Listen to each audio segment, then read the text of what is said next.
Bueno, a ver, ahora así, vale.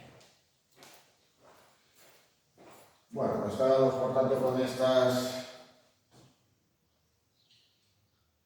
escena donde estaban presentes miembros de la Iglesia, santos y santas mártires, ángeles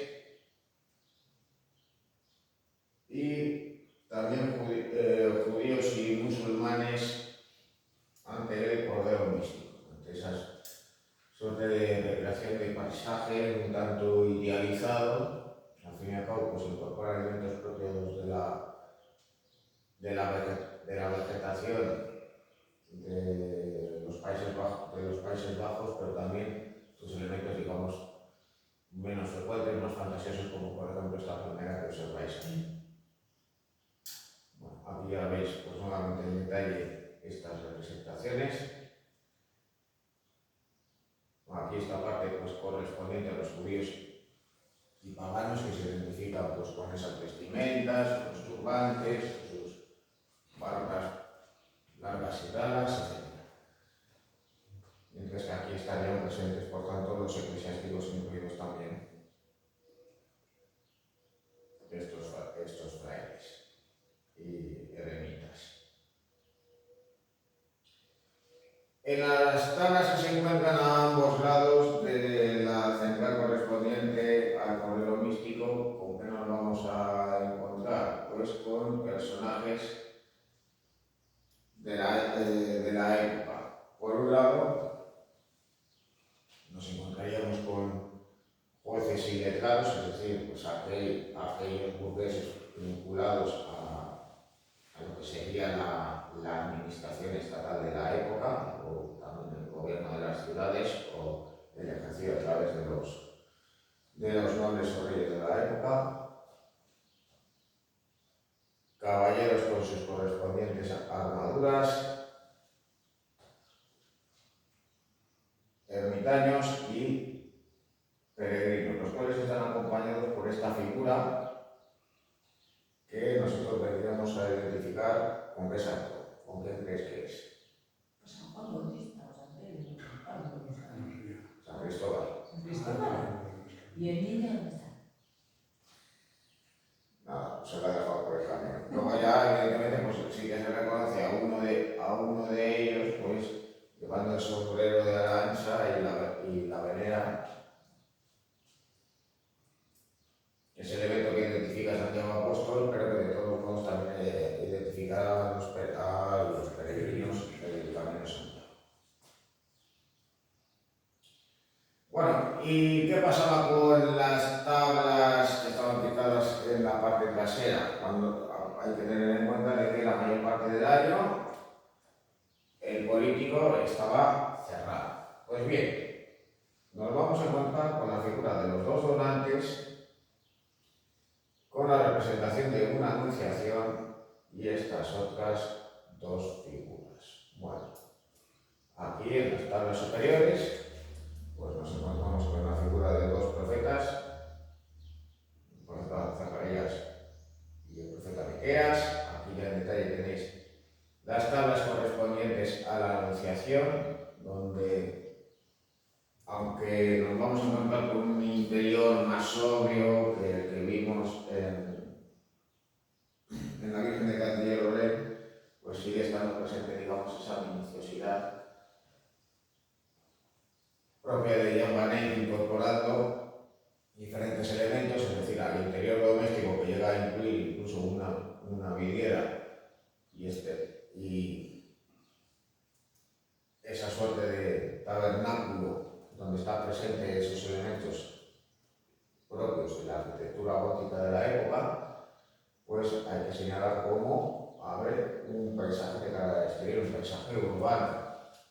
A todo ello también hay que añadir otro aspecto, digamos, característico y que luego estará presente también en la obra de otros pintores flamencos, y es el uso de esos pliegues almohadillados que generan efectos de luces y sombras y que dan una sensación también de rigidez y de dureza. Es decir, en vez de representar unos pliegues que caen de manera natural o incluso por recrear los efectos de los paños mojados, los artistas flamencos lo que hacen es representar esas vestimentas que dan una gran sensación de pesadez.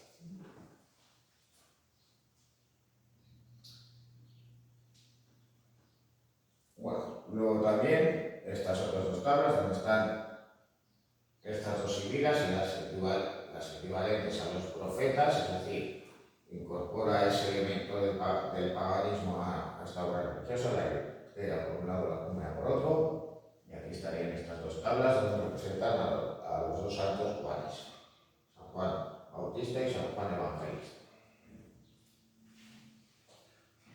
Y luego ya por último, pues ahí tenéis en detalle la figura de los dos donantes. Ahí ya deliberadamente se aleja de cierto idealismo que hay en las representaciones de las figuras religiosas y opta por un naturalismo que permite esos retratos individualizados de esos dos personajes de la época. Hemos pensado pues, que el aspecto de ambos era muy semejante, casi idéntico al que vemos en la imagen. Todo ello pues, con esa minuciosidad que lleva, pues, por ejemplo, a Manet a representar los pliegues de la primera mano, también las venas y los tendones, incluso también en la propia mujer, que aparece pues, con estos rasgos propios de la mediana edad. Bueno, como obra destacada de Jean Manet, el matrimonio Arnolfini.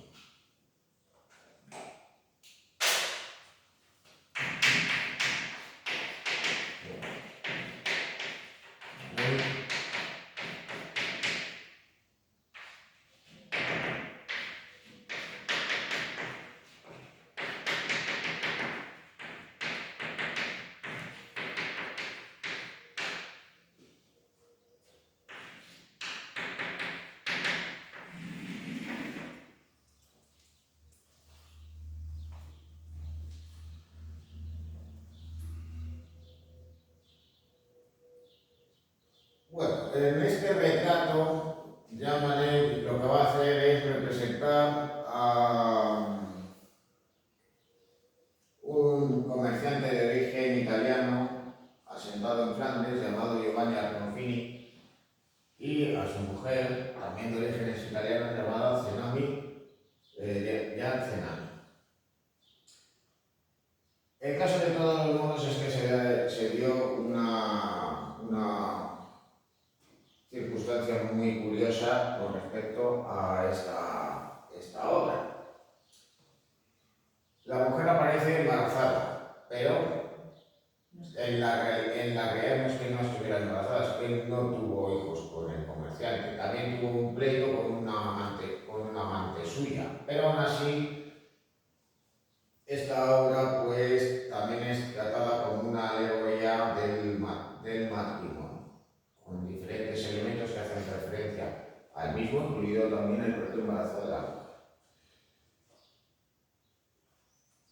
Jean Manet va a retratar a ambos empleando una luz natural, tamizada a través de las ventanas. En cierto modo viene a ser un precedente de lo que luego, ya más adelante, realizarán autores como Vermeer de Delft, que naturalmente pues, los tonos, digamos, y la luminosidad de esta obra pues, lo que trata de representar, digamos, ese efecto de la luz natural con el fin de dar volumen a los personajes y también profundidad a la escena. Al mismo tiempo, el artista se va a detener en representar de manera extrema las calidades de los objetos, desde los más lujosos, como pudieran ser las vestimentas o los objetos decorativos de la estancia, incluido también pues,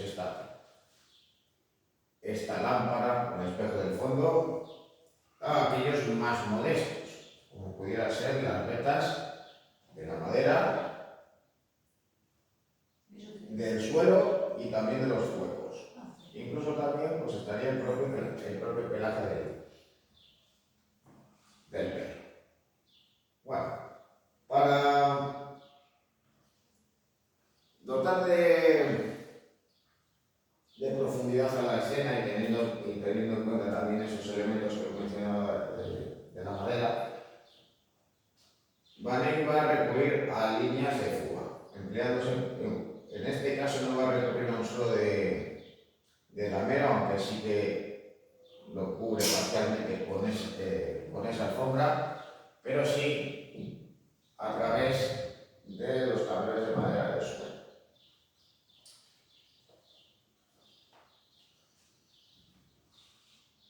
Bueno, aunque recurra a la luz natural, aunque trate de dar volumen a las figuras, aunque recurra de todos modos a una enorme necesidad para representar las caridades, aún así hay algo que viene a estar presente en la obra de este artista flamenco y que se repite en muchas ocasiones en diferentes pinturas suyas.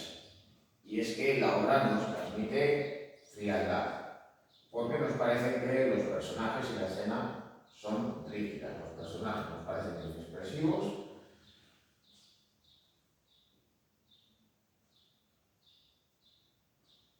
aunque de todos modos eso no quiere decir que la obra no nos transmita nada. Bueno, ese interés por introducir elementos secundarios de carácter simbólico se manifiestan en esta obra de manera más que evidente.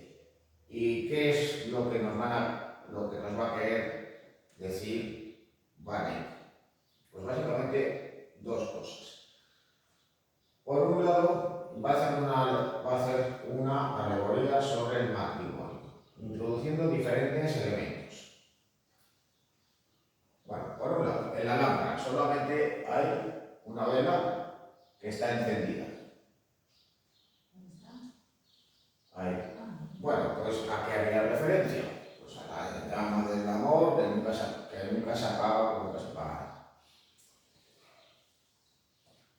Luego el perro. El perro está a los pies de ambos, un símbolo de la felicidad. El embarazo de la mujer, como símbolo de la fertilidad. La mano alzada del esposo, que hace en este caso pues, referencia pues, a la bendición por parte de la Iglesia del matrimonio. Pero por otro lado también otra cosa, que es que claro, la cabeza de familia era el varón, era el esposo, era una sociedad paternalista. De ahí que se agarra también esa equivalencia entre ambos aspectos. Luego los zuecos a que hacen referencia a la vida hogareña, la vida dentro del hogar doméstico.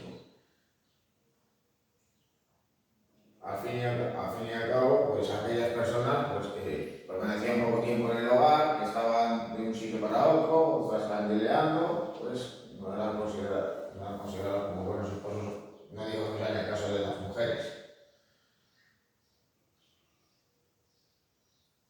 Y luego también están elementos que hacen referencia a la propia religiosidad de la figura.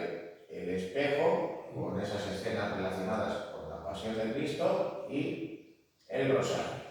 Bueno, todos estos aspectos vienen unidos también a otro aspecto, que curiosamente se pasa más por alto a la hora de comentar esta obra. Y es que también es un vehículo para reafirmar la posición social de este comerciante. Claro. ¿Cómo se reconoce? Bueno, pues con la lámpara de bronce dorado, el espejo decorado con pinturas, la riqueza de la vestimenta de ambos, el hecho de tener un perro más bien exótico, la alfombra, la cama con el dosel, que también digamos digamos, haría referencia a esa vida hogareña y a la convivencia entre ambos. Y el sombrero de él, que es súper exagerado también. Yo no creo que eso es verdad. Bueno, eso pues en función de la moda de la época también. Y un aspecto muy curioso, aquí hay unas naranjas. ¿A qué pudiera hacer referencia? Pues precisamente al hecho de que alguien pudiera darse el lujo de disponer de piezas de fruta en el hogar,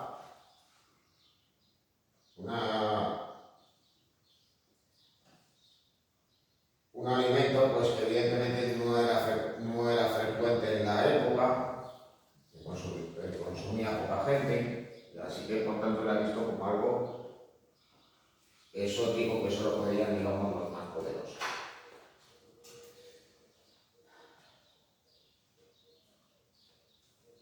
Luego, de todos modos, pues también se quiere señalar una cosa, y es por qué hay unas naranjas, por qué no puede haber habido otra cosa.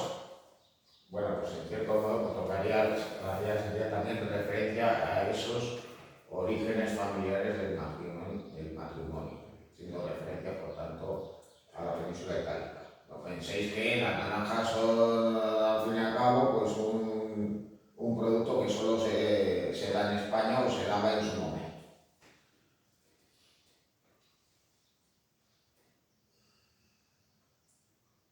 Bueno, aquí tenéis diferentes detalles de la obra. Hay que señalar de todos modos que el rostro de la mujer está más idealizado, pero también de todos modos pues tiene ese peinado y tocado propio de la época. Las mujeres tenían dos recogidos sobre las sienes a modo de cuernos, mientras que el pelo se le cubría en su mayor parte con esa rojilla. Luego ya, digamos, esos rasgos, digamos, más naturalistas o más evidentes Es igual que Putin. Bueno, A mí sí me ha recordado a Putin este tío. no creo que Putin tenga esa nariz. Ya, pero bueno, me recuerda la cara. El caso de todos los modos es que a él se representa con unos rasgos más naturalistas, aunque más joven que en el retrato que hemos visto con anterioridad de él. Es decir, pues cabe destacar pues, la forma de su barbilla, los labios más bien gruesos y alargados, una nariz prominente, Y los las naranjas así, párpados caídos. las naranjas una arriba y tres así. Eso es algo que me ha intrigado. Si es que simplemente quería ocupar el espacio o si quiere decir algo. Bueno, y esto que veis aquí pues son los huecos de ella. Los que están por delante son los de ella. No sabía. Claro. Aquí. Esto Esto ya junto a la silla que está al lado de la cama, mientras que los de Giovanni Arnolfini están cerca de él.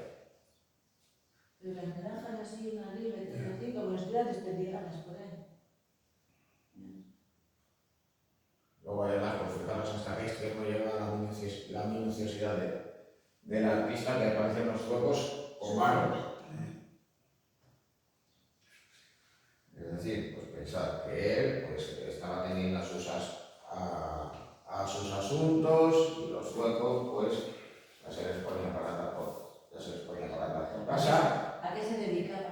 Era comerciante. ¿Comerciante de qué? Sí. Bueno, eso De telas, de... a tanto no No llegó. haber llegado. A lo mejor pues era comerciante un poco de todo.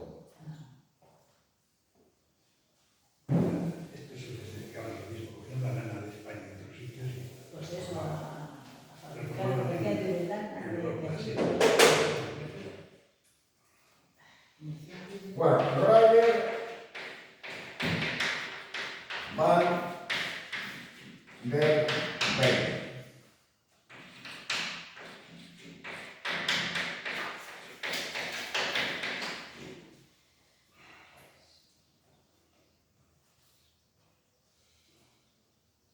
Bueno, mientras que Jan Manet trabajó fundamentalmente en Gante,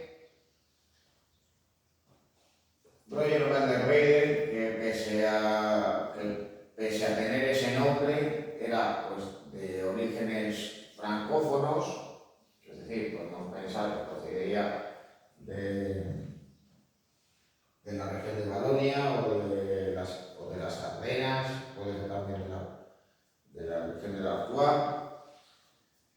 El caso es que se estableció en Bruselas, relacionándose muy estrechamente con la corte de los duques de Borgoña, en tiempos de Felipe, en tiempos de Felipe, si no recuerdo mal, de Felipe el Grande. De todas maneras, acerca de su biografía hay lagunas, digamos, muy destacadas, sobre todo acerca de su formación.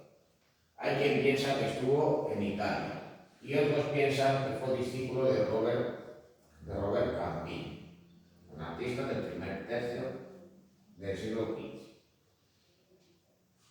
El caso es que, a diferencia de Jean Manet, Roger van der Weyden se va a interesar más por la expresividad y, por lo tanto, eso explica que vaya a eliminar elementos secundarios en su obra que distraigan la atención, sobre todo cuando se trata de obras religiosas, pero también en el caso de los retratos.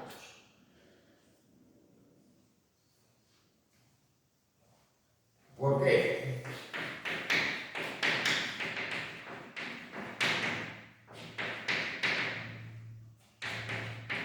Porque se va a interesar por la expresividad y el dramatismo.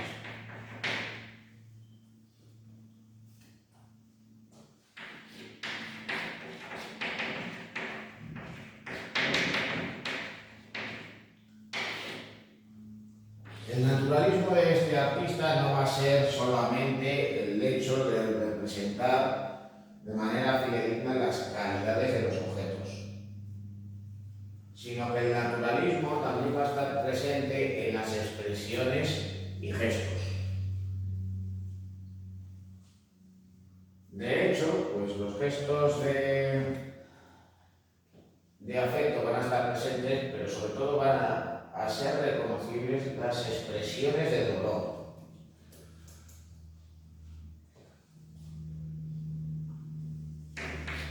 Con lo cual, el patetismo va a estar muy presente en varias de sus obras.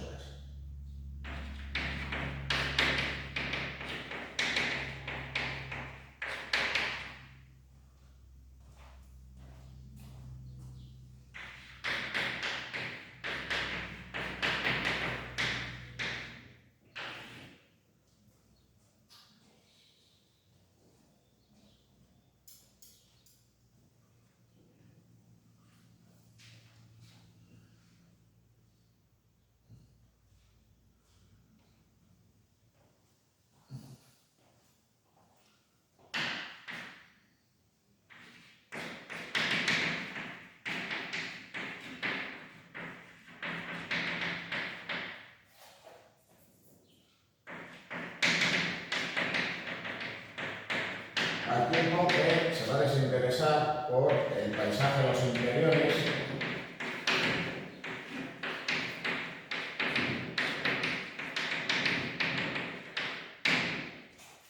recurriendo, aunque no siempre, a fondos negros.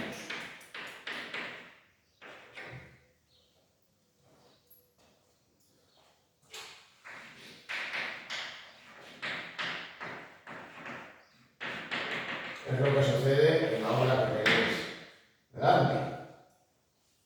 Bien es cierto que finge una arquitectura como si fuera una peana para representar a esta Virgen con el niño, la llamada Madonna Durán. Pero claro, el fondo es negro. ¿Qué hubiera hecho Jean Manet? Pues hubiera representado el interior de una vivienda, posiblemente abriendo una ventana para representar un paisaje, para poder centrar nuestra atención en la figura de ambos, y aunque también introduce un elemento anecdótico, como es la figura de este ángel que porta la corona,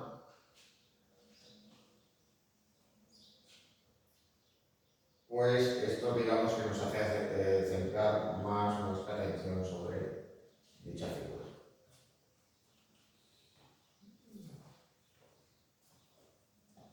Bueno,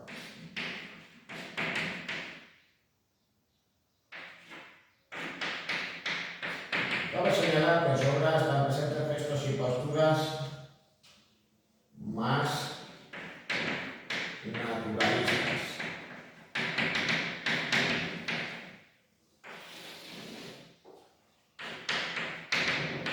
Y es que al fin y al cabo, de todas maneras existían relaciones comerciales entre Italia y Flandes, la obra de los artistas flamencos va a empezar a ser conocida en Italia, pero las pinturas y esculturas renacentistas también van a ser conocidas por estos artistas. Estos gestos y posturas más naturales que pudo haber conocido Van der Weyden en Italia o haberlo aprendido, digamos, a través de grabados y estampas o por testimonio de otros artistas, va a incorporarse a su obra. Frente a la rigidez y inexpresividad que hemos visto anteriormente, Van der Weyden se va a interesar por la expresividad, pero también porque los personajes tengan gestos y actitudes, digamos, más naturales. No hay más que observar, pues, por ejemplo, la postura que tiene el niño Jesús sobre la Virgen. Como digamos, pues ese gesto, digamos, es más natural porque hay un niño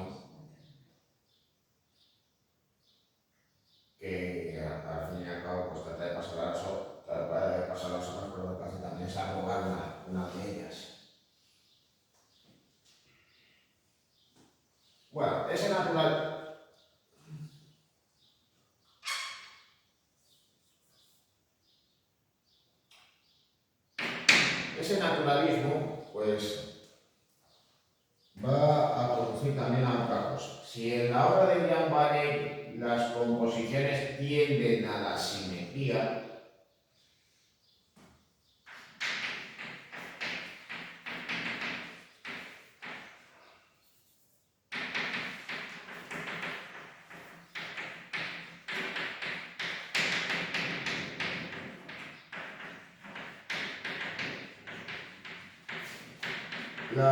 por ese afán naturalista,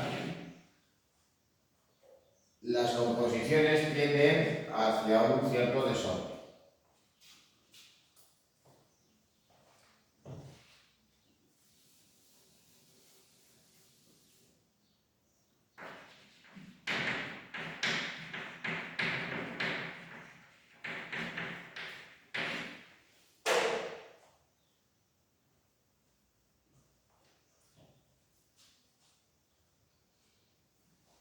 Al mismo tiempo que va a dotar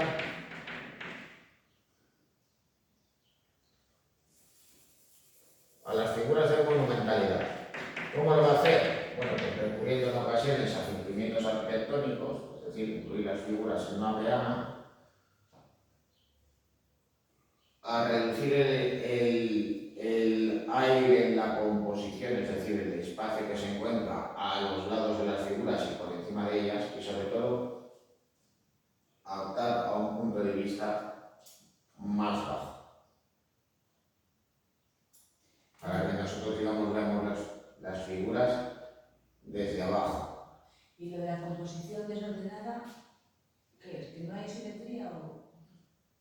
¿Te parece simétrica No. esas dos figuras? No. ¿Eso es a lo que te refieres? ¿La composición desordenada? Sí, es más desordenada. No quiere decir que eso sea un caos de figuras y de elementos.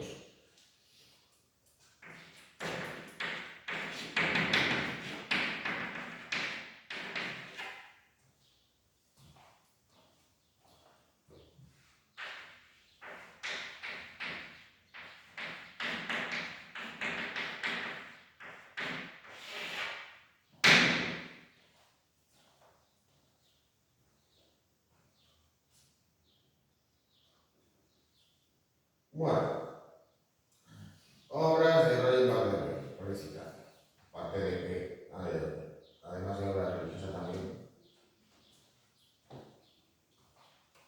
pintar retratos. A mano manual.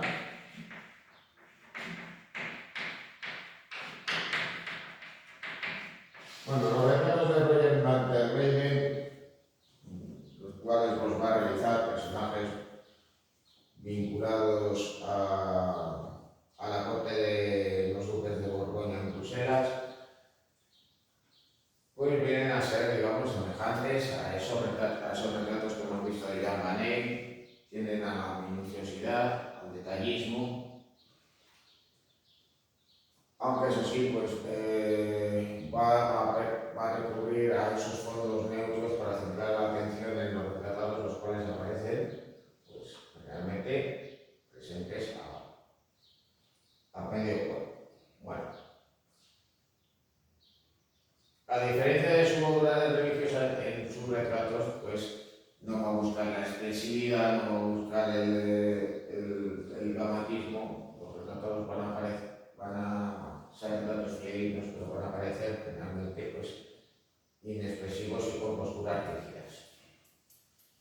Quizá pues la postura de las manos de esta dama sean más naturales, pero el hecho de representar a este noble de la época, Philippe de Croix, pues daros cuenta pues esa inexpresividad, esa rigidez, también pues al poner a esas manos en posición de oración con el rosario de la mano.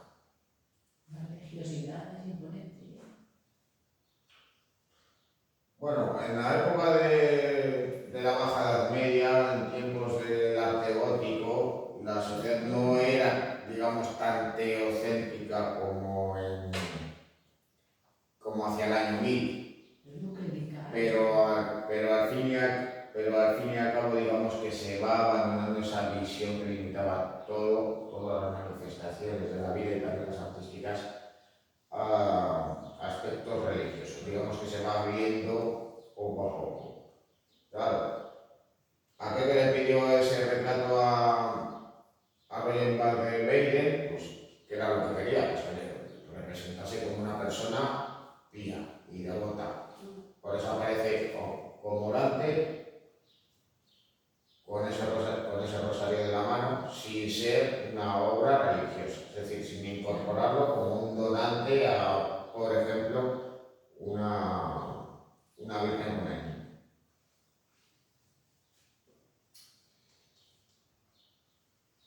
Bueno, otras obras de Roger Van der Weyden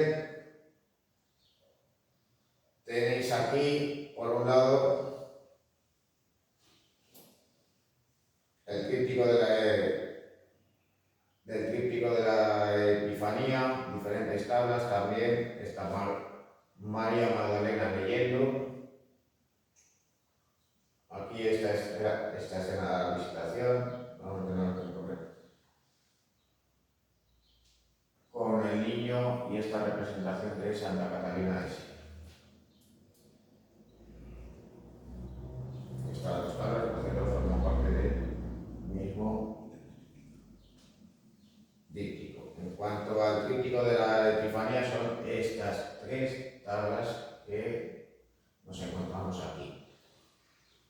Claro, os había comentado aquello sobre los fondos neutros, pero evidentemente no siempre Roger Van der Weyden va a hablar de la misma manera. También va a representar interiores domésticos, donde los personajes también en muchas ocasiones actúan de manera naturalista, es decir, pues María Magdalena aparece pues, modestamente sentada en un asiento muy pequeño, no está en el suelo, pero evidentemente poco le falta. Mientras que practica la lectura con un pequeño alfil de mano. Digamos que lo que hace es representar, pues, en cierto modo, pues, los ambientes de la burguesía y de la nobleza de la época, por ejemplo, aquellas personas que en ese momento leían sus libros de horas o sus breviarios. Y ahí hay paisajes. Que pinta paisajes todavía. Bueno, ahí también pues, se introduce un paisaje.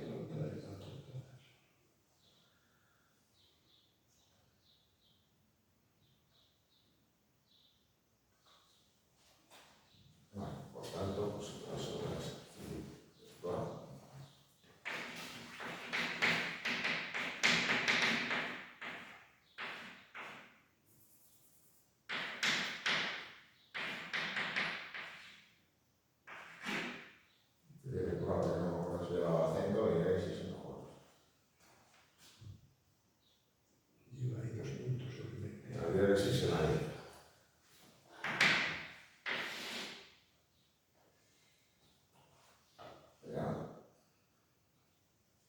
El tríptico de la Epifanía.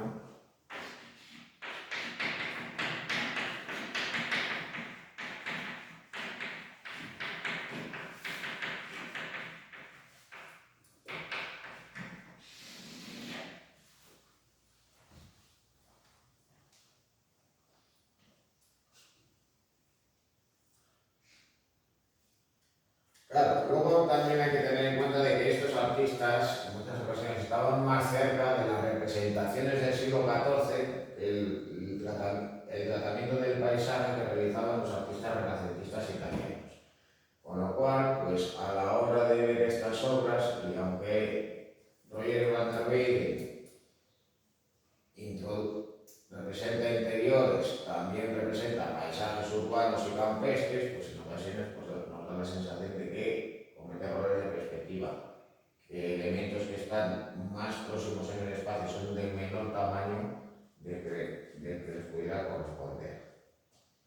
O que en ocasiones digamos que los puntos de vista están demasiado forzados. Y esto ya era algo visible pues, en las representaciones de las miniaturas de la época y también en la obra de los autores flamencos del primer tercio del siglo. Bueno, en el tríptico Ave, pues, ¿qué podemos observar, qué podemos reconocer? Bueno, pues curiosamente, aunque eso también es algo que estaba recogido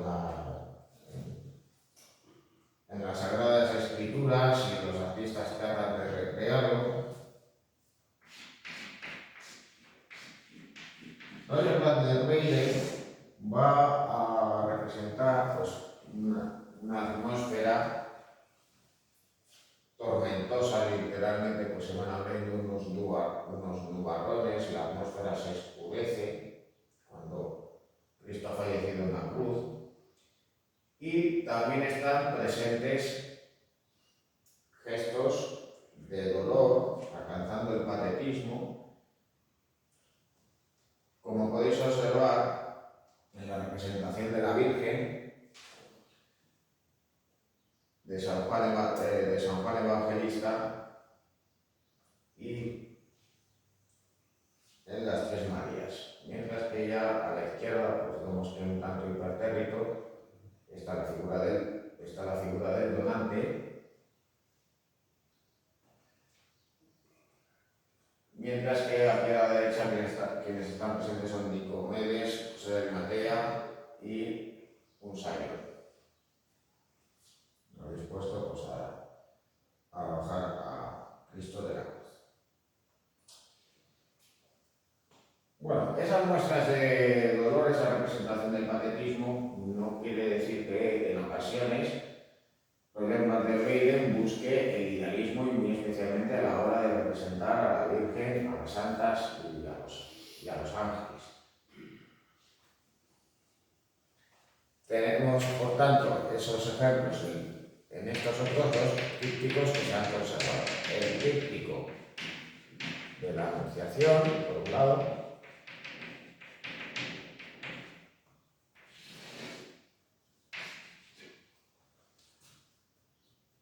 y el tríptico columna por otro.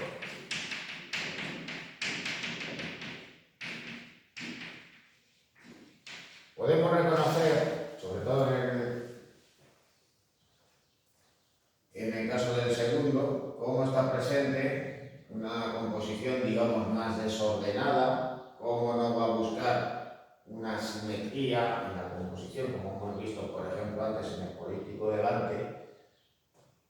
Y de hecho, pues daros cuenta. En la tabla central, ¿con qué nos encontramos? Con más personajes en el lado derecho que en el izquierdo, aun teniendo en cuenta de que la Virgen con el niño ocupan el espacio central. Claro, a un lado, ¿quiénes quedan? Pues por un lado San José y este personaje de aquí. ¿Quién sería? El donante.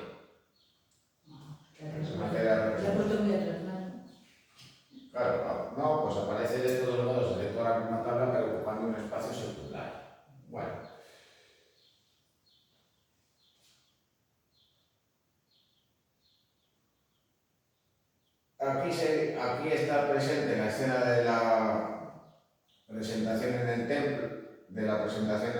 templo, donde curiosamente, y quizá pues era la manera que dio el artista para que el público y los fieles no identificaran en ese espacio con una iglesia o catedral gótica, lo que hace es recrear el interior de un edificio de estilo románico.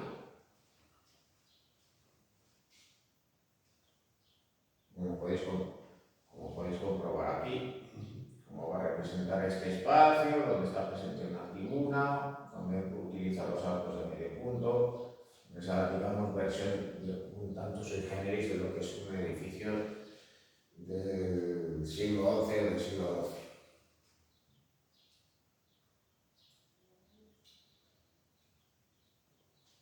Bueno, en el tríptico de los 7 sacramentos lo que hace es recrear, por el contrario, el interior de un edificio de estilo gótico. Va a emplear un suelo ajedrezado, también va a emplear líneas de fuga, pero nuevamente,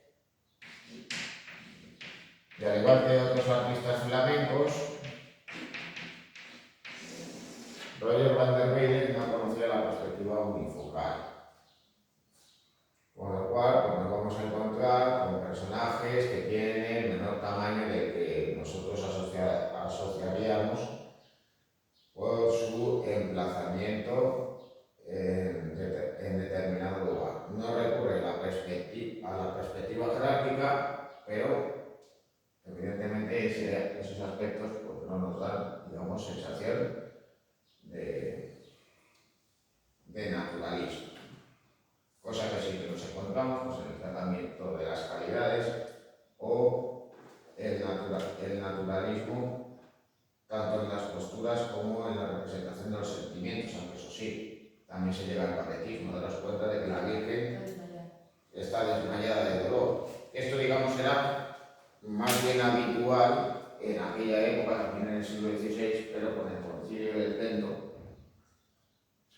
a la hora de llevar a cabo esas representaciones religiosas, se prohibió o se recomendó, según se mire, que estas fueran, digamos, excesivamente dramáticas, que las figuras tuvieran, digamos, una emoción más contenida.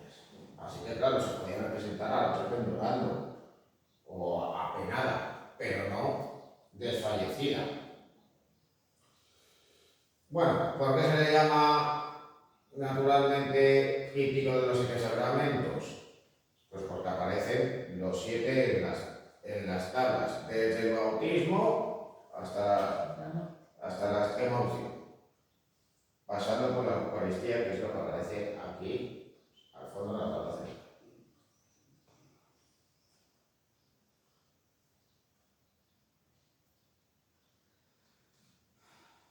Bueno, otras obras de Roger van der Weyden, por un lado es la crucifixión, donde nuevamente recrea esa atmósfera de tormenta, donde nuevamente vuelven a estar presentes estos gestos de dolor, lanzando el patetismo, mientras que en esta obra, en Calvario, pues hay una simplicidad de elementos. Prescinde de la representación del paisaje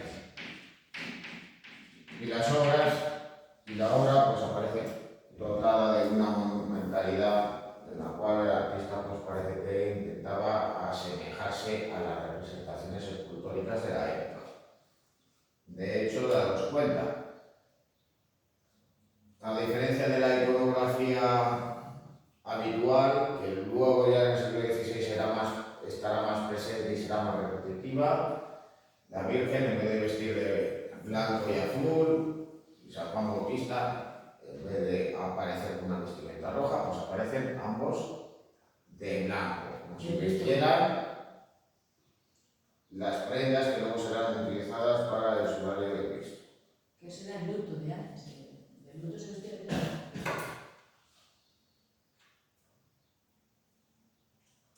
Claro, antes era, digamos, más habitual, digamos, más sencillo, digamos, tener prendas de color blanco que tenerlas de color negro. No se tenía. No deja de ser curioso porque, bueno, en aquella época no sucedía así. Pero claro, hasta no hace tantos años, la gente que se casaba de negro. La gente rica. La gente que digamos que podía, se casaba de negro, no se casaba de blanco. Con el tiempo, precisamente el blanco se popularizó, ya a partir del siglo XX, pero a finales del siglo XIX se consideraba que las prendas más caras y refinadas eran las negras. Y luego eso sí, el luto del siglo XIX era de negro también. Pero claro, ya en épocas anteriores, digamos, el luto curiosamente era de blanco. ¿Cómo se casaba la gente? ¿Qué ropa llevaba? Pues las prendas más lujosas que tenían, sus mejores joyas.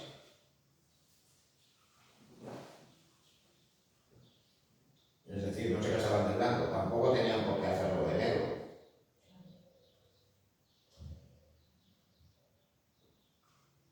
Bueno, digamos que el equivalente hasta cierto punto del código de Dante que pinta Roger Van der Weyden es este políptico, el políptico del juicio final, donde va a aparecer un ángel practicando la psicostasis, es decir, el pesaje de las almas. De ahí que unos vayan hacia el infierno y otros hacia el cielo. Por encima del ángel aparece Cristo y este va a estar acompañado por santos y por la propia Virgen, mientras que a ambos lados aparecen en esas dos tablas, en la parte superior, los ángeles que portan las llamadas armas Christi. Luego, pues, como si fuera una suerte de elemento retardatario, Roger Van der Weyden se va a desinteresar por representar una escena naturalista, con lo cual se va a desentender en parte del paisaje y va a recurrir a un fondo neutro de tonos dorados que podemos considerar que es un elemento retardatario, pero también curiosamente podemos pensar que se viene a anticipar a esa estética que ya aparece en el siglo XVI, en el siglo XVII, en el cual pues, se introduce, digamos, una atmósfera sobrenatural, incluso de tonos dorados. Y luego además, y en esto digamos que sí que se evidente, sí que va a recurrir a la perspectiva jerárquica. Aquellos que alcanzan la salvación o que son condenados al infierno son de menor tamaño. No hay más que compararlo con la propia figura del ángel. Bueno, cuando se cerraban las tablas, ¿qué era lo que nosotros observaríamos? Pues empleando la técnica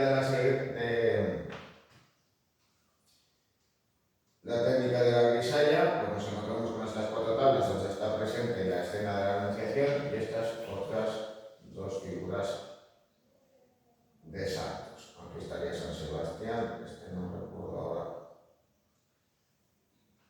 cuál sería. Luego, evidentemente, pues aquí estarían los dos donantes, los cuales están acompañados por dos ángeles que portan sus escudos nobiliarios.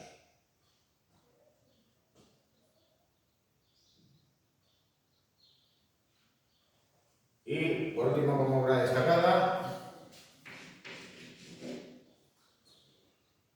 el discernimiento.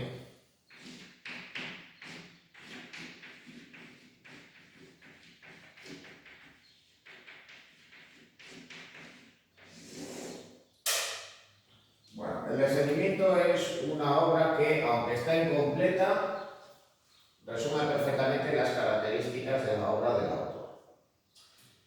¿Por qué está incompleta? Bueno, pues porque no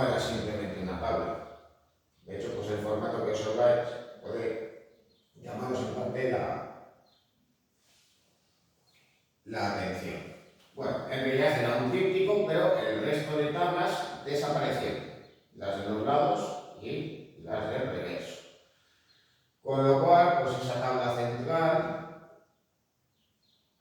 que se encontraba en una iglesia de Lovaina, en una capilla privada, correspondía al gremio de los ballesteros, pues solamente, pues, por lo tanto, tenemos esta obra en la cual pues, se representa el descendimiento de Cristo. Bueno, ¿a quiénes va a representar en esta obra? Pues naturalmente a la figura de Cristo ya fallecido, a la Virgen, las tres Marías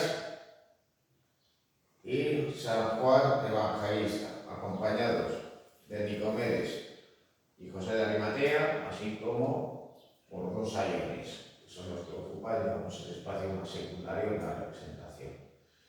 Son, digamos, las figuras que pasan, digamos, más inadvertidas.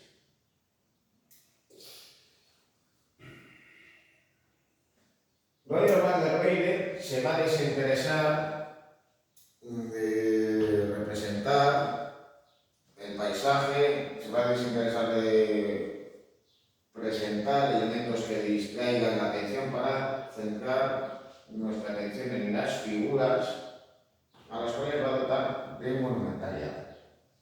Al reducir, digamos, el espacio en el que se le representa, en cierto modo nos puede recordar a los relieves y a los santos entierros de la época, que se encontraban también en capillas privadas, en capillas funerarias. Pero también para dotar de monumentalidad a las figuras y de monumentalidad a las figuras va a optar por un punto de vista más bajo. Es decir, para que nosotros las veamos más bien desde abajo hacia arriba. Luego también pues, busca dotar a las figuras de volumen, recurriendo al sombreado, al representar los efectos de la luz natural, y se va a interesar también por las calidades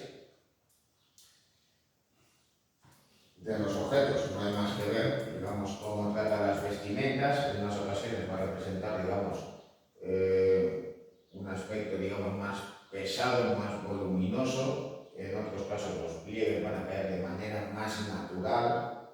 Digamos que en ese sentido va a abandonar esos pliegues duros y rígidos y va a dar con unas caídas más naturales.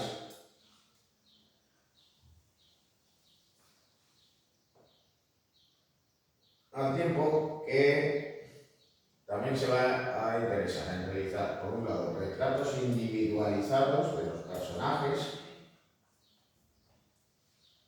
idealizando, eso sí, más bien los rasgos de Cristo y de las mujeres, incluye también la propia Virgen,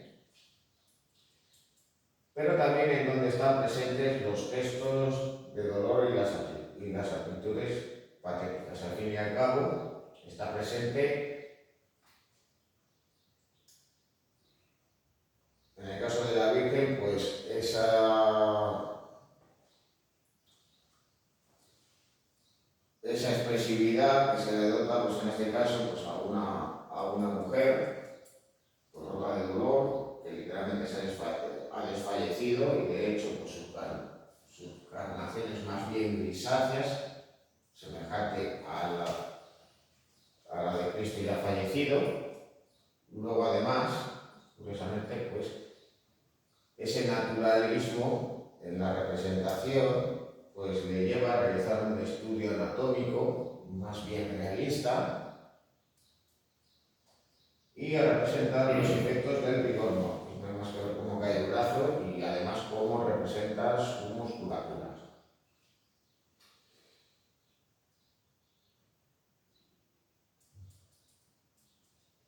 Pero luego además vemos que esta expresividad también guarda relación con esa minuciosidad que está presente también en esta obra, cómo va a representar las calidades de las vestimentas, los pliegues, los efectos de luces y sombras, pero también la delicadeza a la hora de representar,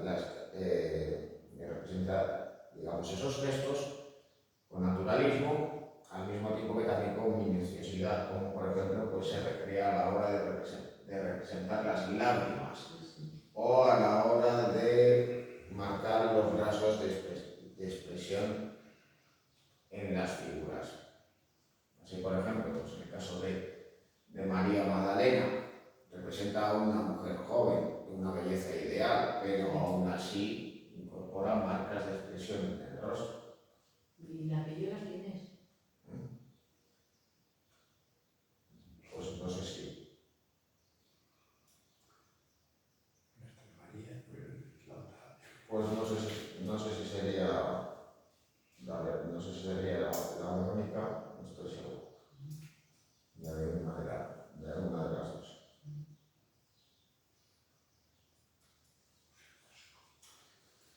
Bueno, el Bosco, o Hieronymus van Eyck Bosco.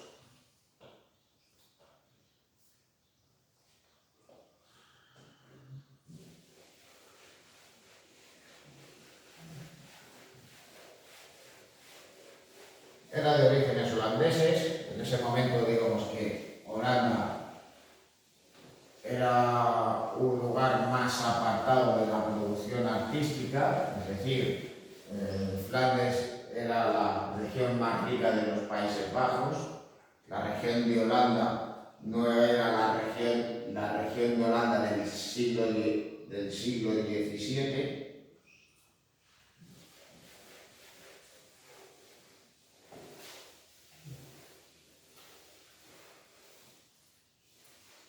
El caso de todas maneras es que el Bosco se convierte en el artista más destacado de esta época, o al menos el más conocido de los que conocemos en la actualidad.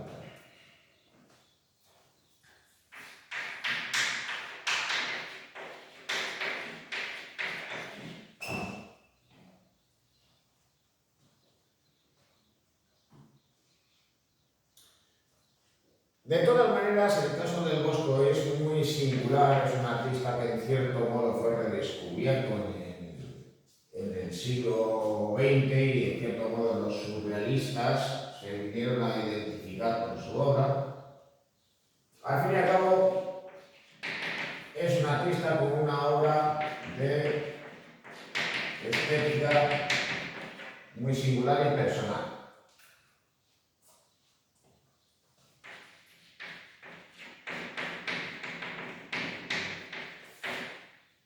Bueno, hemos visto antes tablas de Roger van der Weyden y en ellas pues, podemos observar, podemos pensar en elementos que tenían en común con Jan van Eyck o con otros autores de su época o justo anteriores. Sin embargo, en el caso del Bosco nos cuesta mucho más ver eso, por ese carácter, digamos, tan personal de su obra. Bueno, si de Roger van der Weyden se sabe poco, de la vida del Bosco se sabe todavía menos.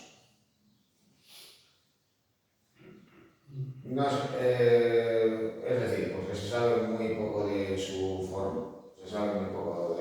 formación, no decir que prácticamente nada. Y luego a la hora de documentar su obra, pues hay más que importantes problemas a la hora de identificarlas. Es decir, que por un lado estarían aquellas obras que se atribuyen seguramente a él y otras probablemente, o aquellas realizadas por su taller o por sus seguidores.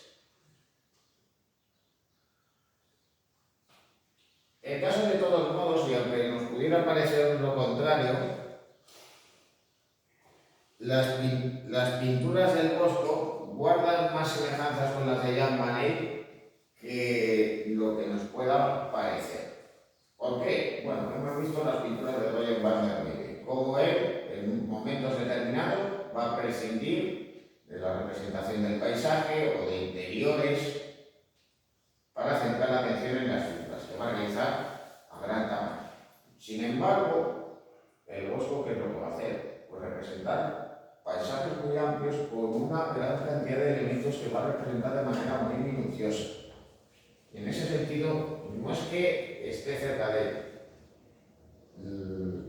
la estética y estilo de Jan van Eyck,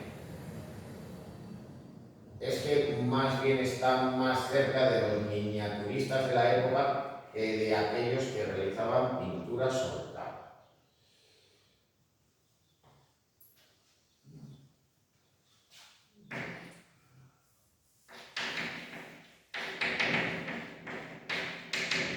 Luego, además, también hemos visto que Jan van Eyck va a introducir elementos anecdóticos secundarios con un fin simbólico. Claro, en el caso del Bosco, esto se puede llegar a multiplicar casi hasta el delito, o al menos el dominio. Es decir, que va a introducir tal cantidad de elementos secundarios, algunos de una interpretación muy compleja, muy difícil, que va a hacer que incluso el tema principal pase a un segundo plano y literalmente pase inadvertido frente a toda esa cantidad de elementos que llega a incorporar en sus obras.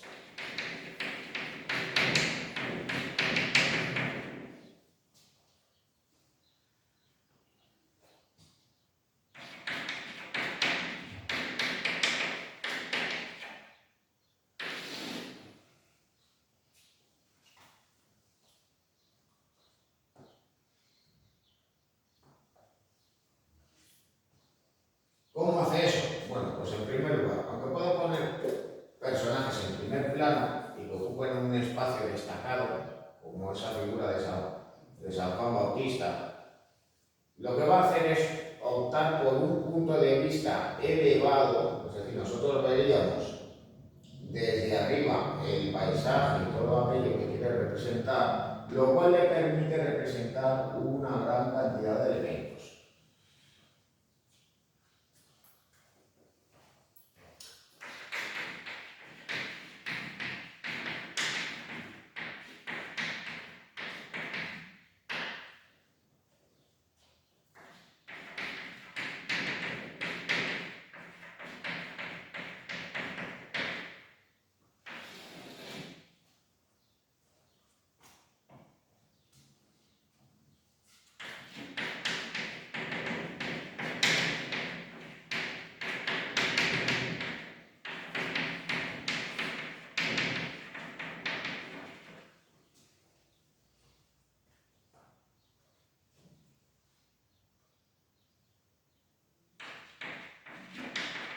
Así que van a crear un gran número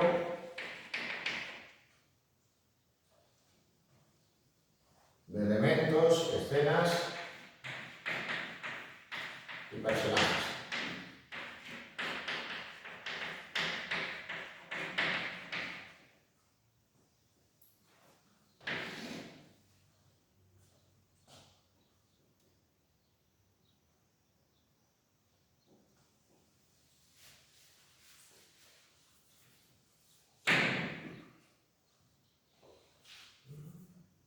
Luego, además, su estilo más bien es retardatario.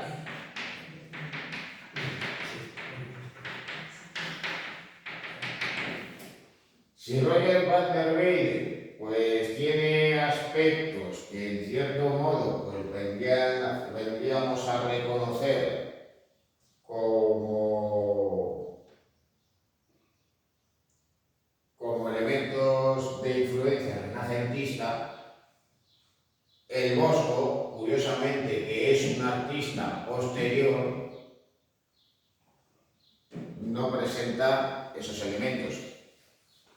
Es decir, es un artista más bien de estilo retardatario, aunque sea uno de los precursores en Flandes en cuanto a la representación del paisaje.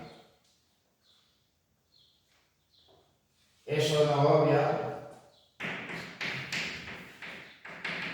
que realice figuras y personajes en los que, pese a ese estilo detallista que le llevó pues, a emplear pinceles con muy pocas cerdas, es decir, nosotros podemos observar pinceladas muy pequeñas, casi microscópicas.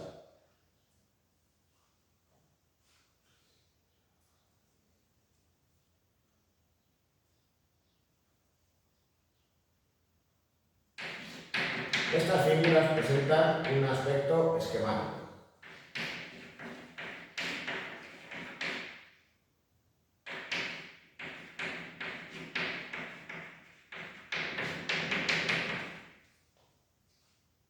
Esos esquematismos están presentes, por ejemplo, en el rostro de los personajes. No nos encontramos con retratos, no nos vamos a encontrar con algo ni por asomo semejante a esto.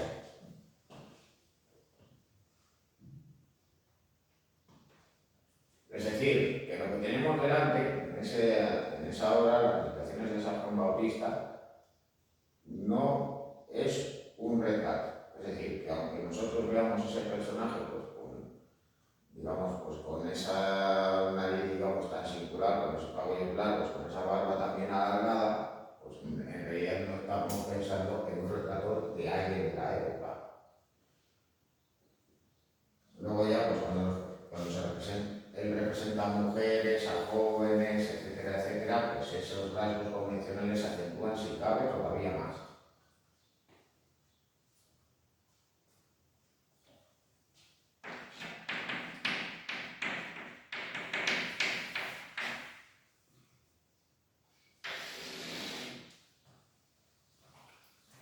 Así que claro, ¿eso es convencionalismo de dónde procedía? Bueno, pues si consideramos el hecho de que él no era flamenco, no estaba en contacto con otros artistas, sino que se forma de una manera diferente, donde pudiera estar más presente pues el desarrollo de la miniatura y donde todavía estaba en vigor el estilo del gótico internacional,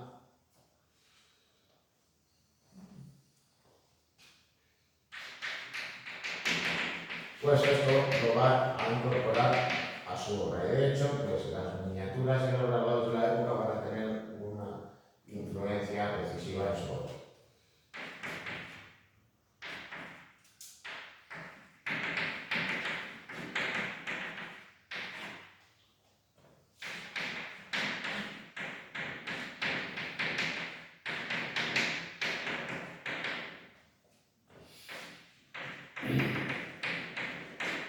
¿Es flamenco o es griego este? ¿Qué es? Yo pensaba que- Bueno, lo identificamos como uno de los primitivos flamencos, pese a esos orígenes, digamos, distintos. Al fin y al cabo, pues también de Río Rolando de Ruiz se señala, pues precisamente esos orígenes, digamos, distintos, que no procedían estrictamente de Flandes. Y yo una cosa que veo ahí en las características de este señor es que era fantasioso totalmente, ¿no? Sí. Bueno, ahora vamos a abordar sobre ello, porque, claro, ¿qué es lo que nos llama la atención de él? Pues, digamos, esa suerte de despliegue de fantasía que está presente en su obra, donde va a recurrir a animales fantásticos, pero también a plantas de aspecto singular que no corresponden a una especie reconocible, y también, pues digamos, combinando pues, ambos elementos, al tiempo que va a recurrir también a formas fantasiosas que surgen del paisaje. Bueno, esto era algo estrictamente original, es decir, todo salía de su cabeza. No. No quiere decir que no tuviera, digamos, cosas de su cosecha propia. Pero evidentemente se inspiró en la obra de artistas anteriores y populares que habían incorporado elementos semejantes a esta iconografía tan singular que tiene el Bosco, y que por tanto digamos que ya era conocida en la época. Digamos que a nosotros estas imágenes se nos escapan. se nos escapa su significado, nos sorprende. Pero en los inicios del siglo XVI y en los últimos años del siglo XV, en los Países Bajos, esto les era familiar, o al menos relativamente familiar.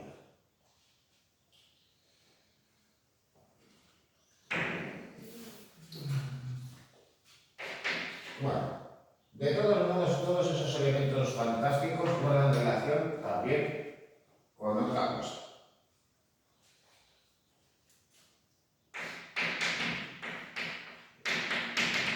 En sus pinturas hay un claro afán moralista.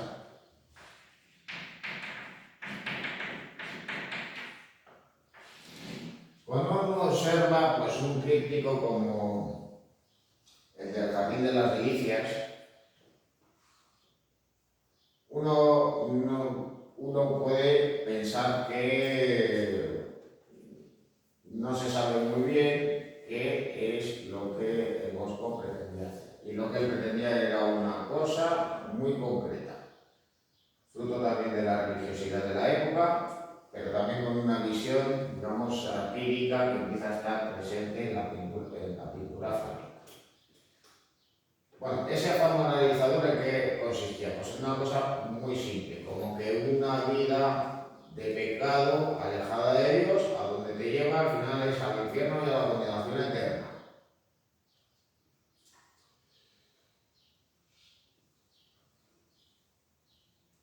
Claro, en la nave de los locos que tenéis a la derecha, pues claro, ¿qué es lo que representa? Pues a personajes en actitudes, gestos, digamos, disparatados. La sátira pues alcanza a todo tipo de personas, también a los miembros de la iglesia, pues un fraile y una monja. Pero claro, una nave que es conducida por locos, ¿a qué les lleva? Al infierno. No, pero ya por el momento simplemente la deriva. Va sin rumbo cierto. Y claro, que si estas personas pues, se dedican a comer, a beber, a practicar cualquier vicio, pues claro, esto le llevaría a tener una vida sin rumbo, alejada de Dios. Y de hecho, pues esto de todos los modos pues viene a estar introducido también en este elemento que aparece aquí. Una lechuza, todos los animales nocturnos se vienen a asociar generalmente con el pecado y lo demoníaco. Yo veo una cara, no es. Es una lechuza. Pues yo veo una cara. Bueno, porque hay que fijarse bien. Claro, Si tú lo ves desde ahí, pues a lo mejor te puede parecer como una suerte de rostro, pero claro, no es así. por eso yo ¿Y esa nave está sobre terreno o sobre agua? Sobre aguas. Sobre agua, no es sobre agua. No, pero es que no da sensación que el color que le ha puesto que como si fueran arenas movedizas. No, son aguas. Podemos pensar que una rama bien pantanosa, pero es Sí, exacto. Bueno.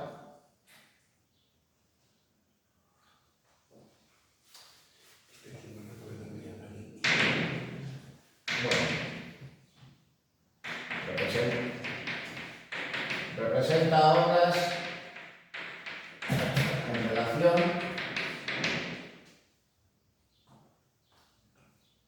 al pecado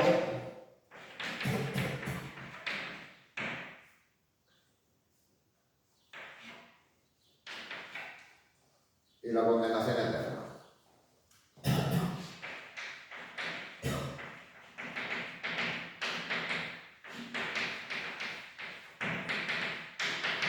Introduciendo de todos modos elementos costumbristas. No hay que pensar que única y exclusivamente el Bosco lo que va a representar pues son, pues, por ejemplo, lagartos con dos cabezas y tres colas, sino que también pues, podemos reconocer pues, elementos satíricos y al mismo tiempo costumbristas.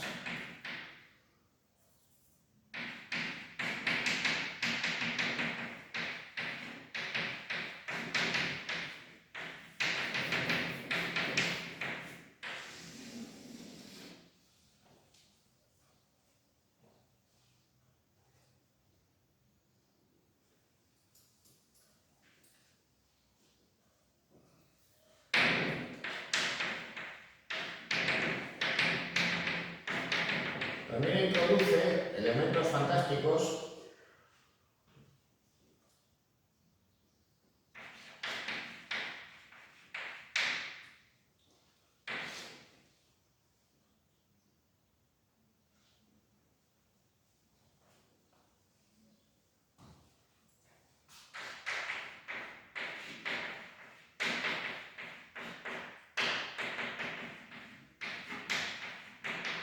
que incluso transforman el paisaje. Es decir, el paisaje pasa de ser un paisaje, digamos, realista a ser un paisaje de fantasía, una recreación fantasiosa del autor.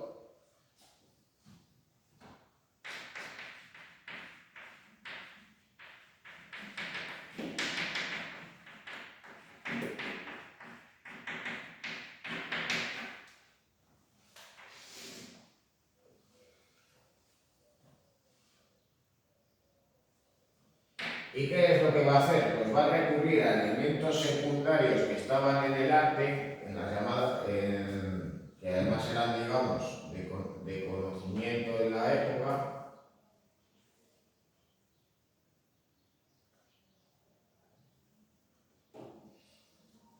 y un elemento de ello, digamos, que eran las llamadas bolerías, ¿sabes? Bueno, aquí es donde vendría, digamos, enunciado. Aquí hay, bueno, pues un documental sobre el Jardín de las Delicias, a la hora de que están en la puesta en clase, ¿no? Bueno, para todas las cookies.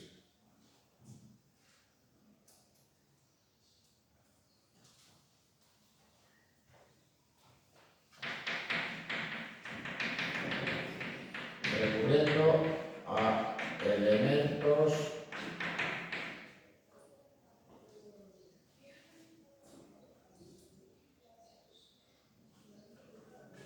propios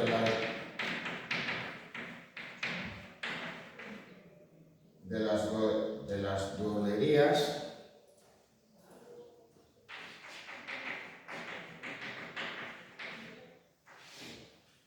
Bueno, y esto que era, pues esas representaciones que, por ejemplo, podíamos observar en las misericordias de las sillerías de coro, o en las gárgolas, en algunos elementos secundarios de las decoraciones escultóricas de los edificios.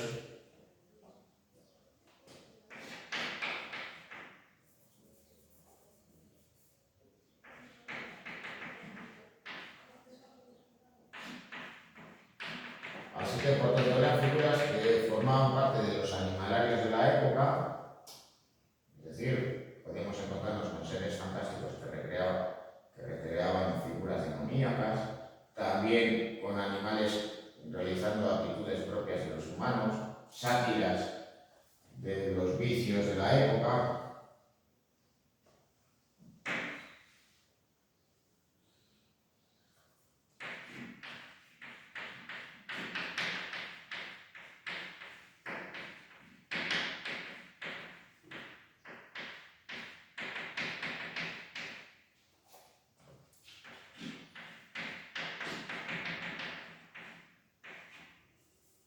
Pero claro, lo especialmente novedoso del Bosco, ¿qué es?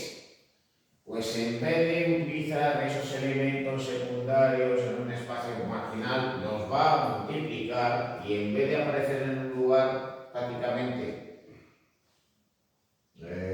casi invisible y que pasa desapercibido ante nuestros ojos, lo va a llevar a las tablas de esas pinturas que se encontraban en las capillas, multiplicando su número y su presencia, incluso haciendo que el tema religioso que se aborda pase a un segundo plano.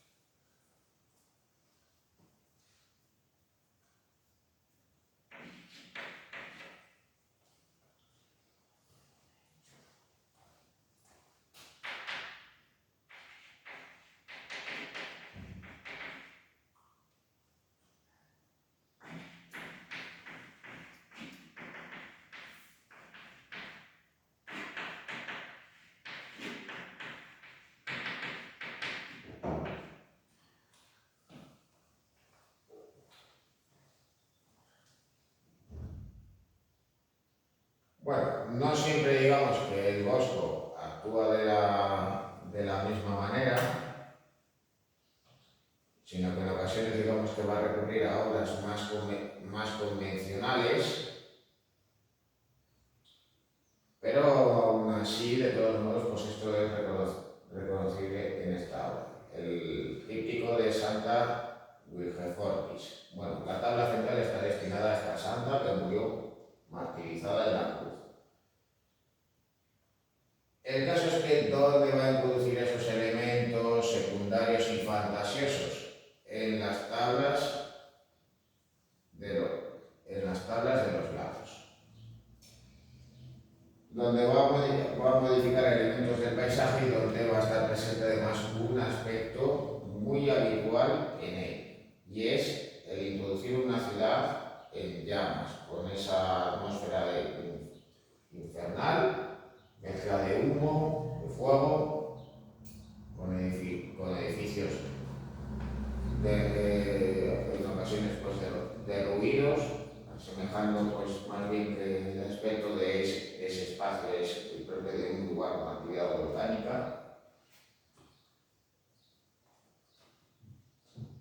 Y donde además digamos que las escenas y personajes más inverosímiles van a estar presentes. En aquellos lugares donde el pecado y el vicio son visibles, pues van a aparecer seres fantásticos y circunstancias, digamos, que nos van a generar extrañeza. Aquí reconocéis, pues, por ejemplo, esta bahía, esa zona portuaria, pero claro, el barco nos puede llamar la atención, pero hay que señalar que hay varios barcos naufragados.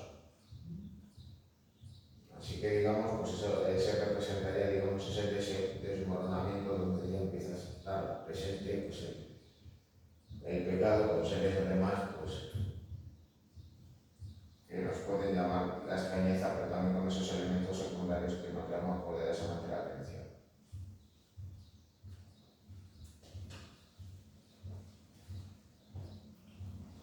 Luego a su vez, incorpora alegorías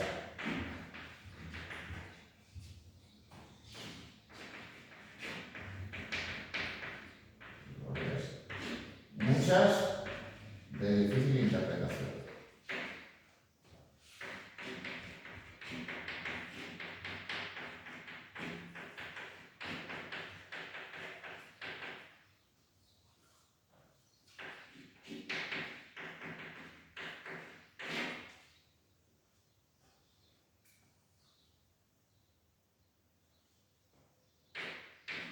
Así como un gusto por lo anecdótico.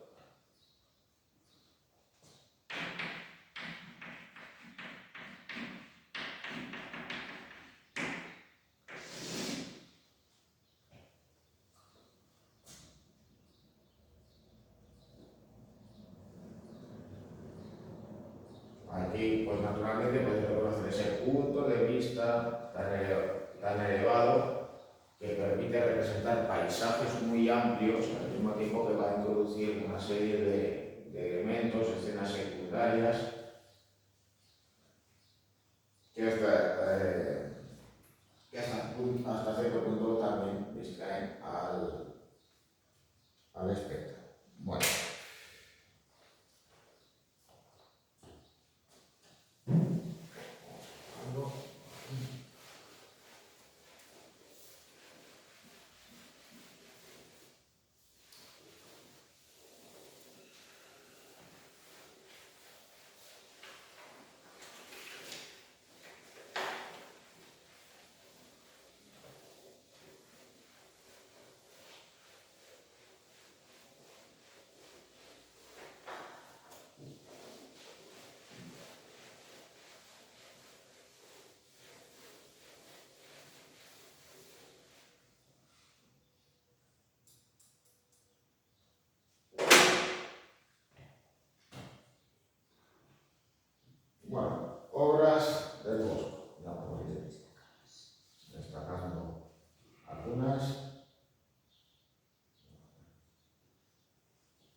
se asemeja hasta cierto punto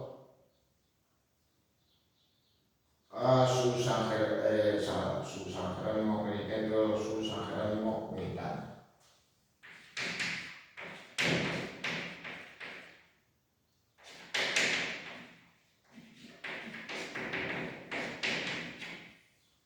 ¿Evangelista o bautista? Bautista. No, bautista. Es que no te había dicho evangelista.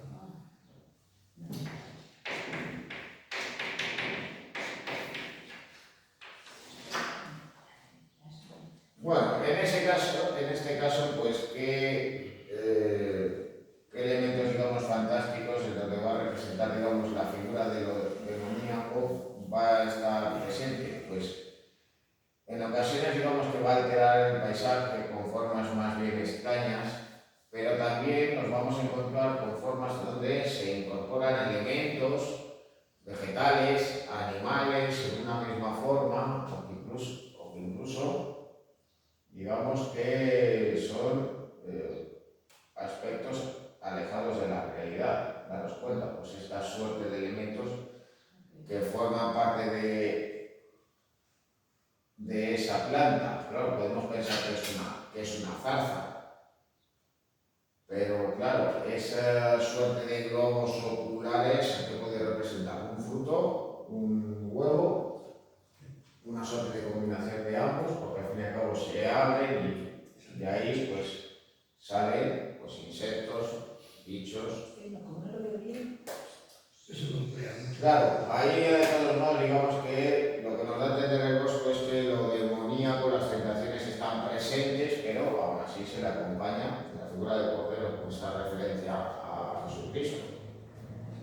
Bueno, la nave de los locos, digamos que ahí ya nos encontraríamos con una visión, digamos, más satírica de los vicios y de los vicios de la sociedad de la época.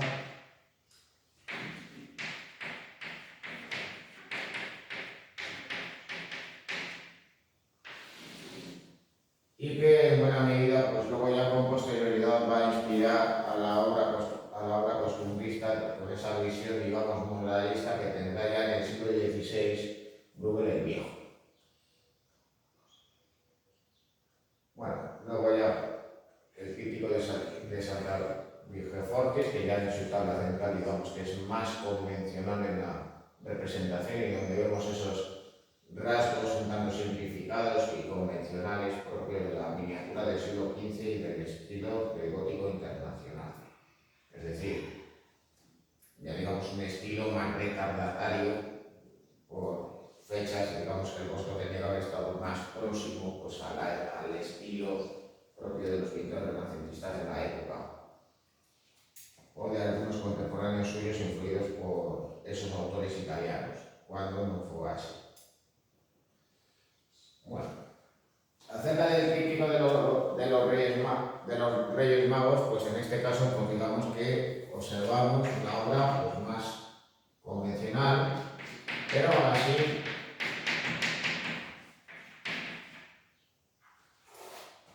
el Bosco pues no va a dejar de introducir esos elementos fantasiosos y alegóricos que están presentes en su obra. Bueno,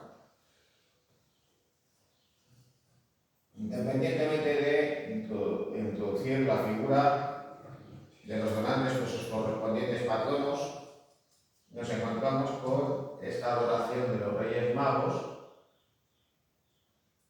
donde San José va a encontrarse en una posición secundaria y donde nos encontramos con este personaje que se encuentra en el tejado y que nosotros podemos identificar con una figura demoníaca.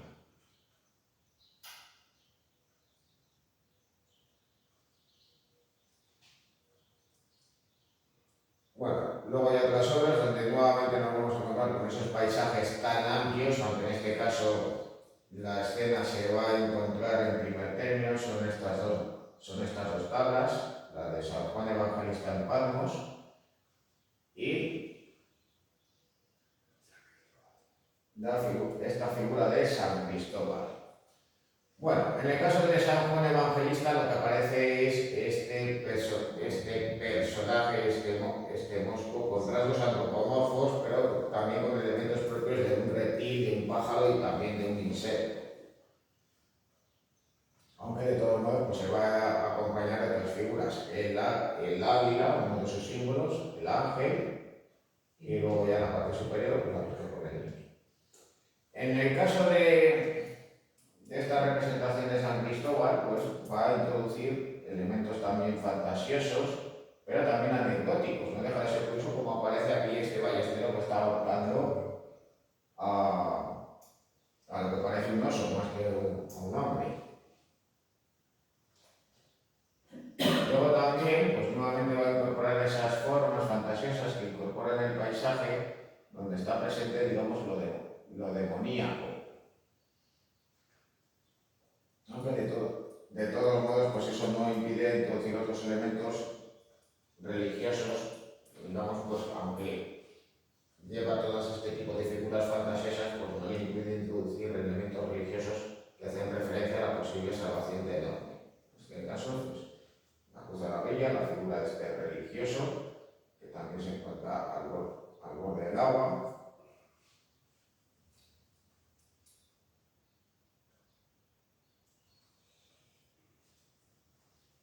Bueno, el vendedor ambulante es una obra pues, que hace referencia también a esa sátira social que va a incorporar a sus obras. Aunque eso sí, siempre dentro de una visión teocéntrica y también relacionada pues, con la fuerte religiosidad del momento que imprime a su obra. Claro. ¿Qué es lo que viene a decir el Bosco? Que aquellas personas pues, que pasan mucho tiempo fuera de casa, pues ¿qué es lo que les puede pasar? Pues que su hogar queda abandonado. Y claro, cuando él se marcha, ¿qué es lo que pasa? Pues su mujer está con su amante, alguien está orinando junto a la casa. También, pues también la vivienda, veis que está arruinada, las cristaleras están rotas, el tejado medio hundido. Y por tanto, pues hace mención a esa situación. Las casas abandonadas, cuando el hombre de la casa no está, pues caen en el vicio y en la depravación. Acerca de las tentaciones de San Antonio Abad, pues nuevamente el santo pues, va a estar rodeado de esas figuras fantasiosas que se identifican con lo demoníaco, con las tentaciones del demonio, donde además pues, van a estar presentes pues, esas representaciones que guardan relación con esa animalística de las bulerías. Él va a recrear esos animales pues alterando sus proporciones e incorporando partes de diferentes seres a un único ser. Cuando no digamos que va a combinar pues, precisamente los elementos vegetales con los animales e incluso también los propios del paisaje. Bueno, de las tentaciones de San Antonio Abad, pues hay que señalar de todos modos una cosa.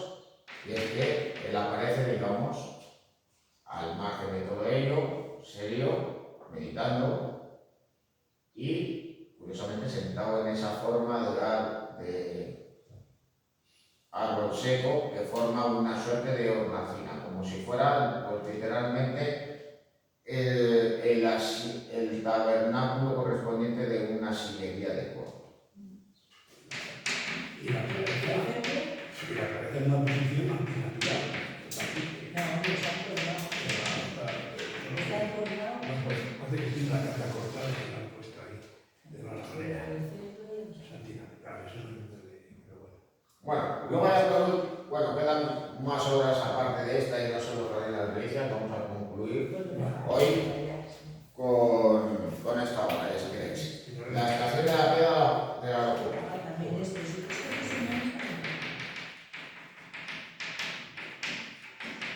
Al igual que en el vendedor ambulante, esta obra pues, es una obra satírica con un claro componente alegórico.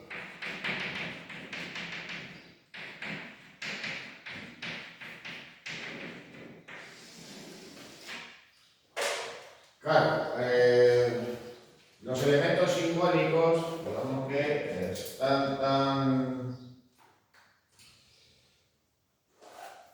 son de tan difícil interpretación que, digamos, la explicación a lo que vemos delante, pues admite varios significados.